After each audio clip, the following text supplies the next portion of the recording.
ইরানের দুই মাস্টার মাইন্ডের মৃত্যু তেহরানের জন্য অপূরণীয় এক ক্ষতি। এদিকে যেন ইসরায়েলের পোয়া বারো, মেঘ না চাইতেই বৃষ্টি। মধ্যপ্রাচ্যের ভূ রাজনৈতিক পরিস্থিতিকে চিরতরেই বদলে দেবে ইরানের প্রেসিডেন্ট ইব্রাহিম রাইসির মহাপ্রয়াণ।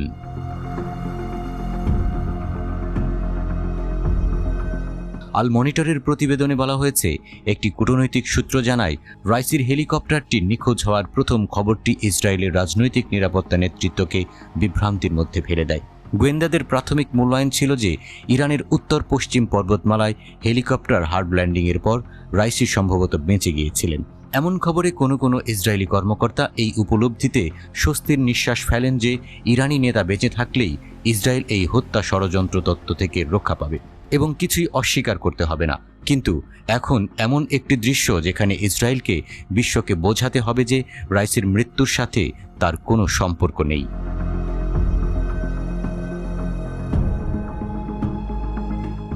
হামাসের গাজা প্রধান ইয়াহিয়া সিনওয়ার সহ ইসরায়েল বছরের পর বছর ধরে সশস্ত্র গোষ্ঠীর নেতাদের হিট লিস্টে রাখলেও কখনো অন্য দেশের নেতাদের হত্যা করেনি।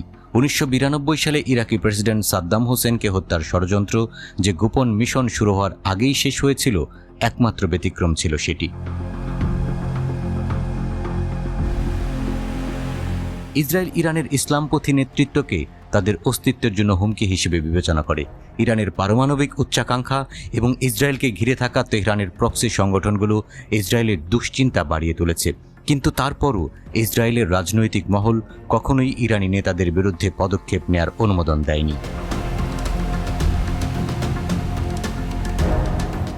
ইরানের ইসলামী বিপ্লবী গার্ড কোর আল কুদস ফোর্সের জানরেল মেজর জেনারেল কাসেম সুলাইমানি, যাকে 2020 সালের জানুয়ারিতে মার্কিন যুক্তরাষ্ট্র ইসরায়েলি গোয়েন্দাদের সহায়তায় হত্যা করেছিল, বিশ্লেষকরা বলছেন তাকেও রাজনৈতিক নেতা নয় বরং সামরিক ব্যক্তি হিসেবে লক্ষ্যবস্তু করা হয়েছিল।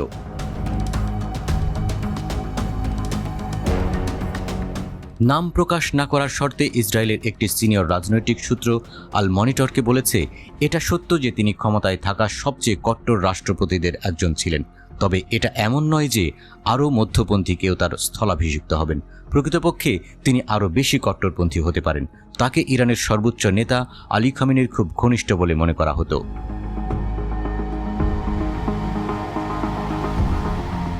ইরানি পররাষ্ট্রমন্ত্রী হুসেইন আমির আবদুল্লাহিয়ানের মৃত্যুকে ইসরায়েল আরও তাৎপর্যপূর্ণ বলে মনে করে। একজন ইসরায়েলি কূটনৈতিক ব্যাখ্যা করেছেন, তিনি কয়েকটি আন্তর্জাতিক বিব্রতকর পরিস্থিতি থেকে ইরানকে বাঁচিয়েছেন। তিনি খুব সক্রিয় ছিলেন, আল কুদস ফোর্সের সাথে যুক্ত ছিলেন। ইসরায়েলি গোয়েন্দা সূত্রের মতে, প্রয়াত আমির আবদুল্লাহিয়ান ইসরায়েলকে আন্তর্জাতিকভাবে ক্ষতিগ্রস্ত করেছিল এবং তেহরান ও হিজবুল্লাহ নেতা হাসান নাসরাল্লাহর মধ্যে একটি বাহক হিসেবে কাজ করছিলেন। নাম প্রকাশ না করার শর্তে ইসরায়েলি সামরিক সূত্র জানিয়েছে, 7 অক্টোবর থেকে আবদুল্লাহিয়ান অন্তত 3 বার নাসরাল্লাহর সাথে ছিলেন। তিনি একজন কার্যকরী কর্মী এবং ইরানকে রাশিয়া, চীন এবং আরব বিশ্বের সাথে মিত্রতা জোরদার করতে সাহায্য করেন।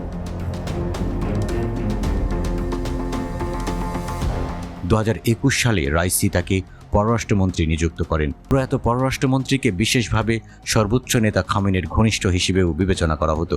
ফলে ইসরায়েল রাইসি নয় বরং আবদুল্লাহিয়ানের উত্তরসূরি নিয়েই বেশি চিন্তিত।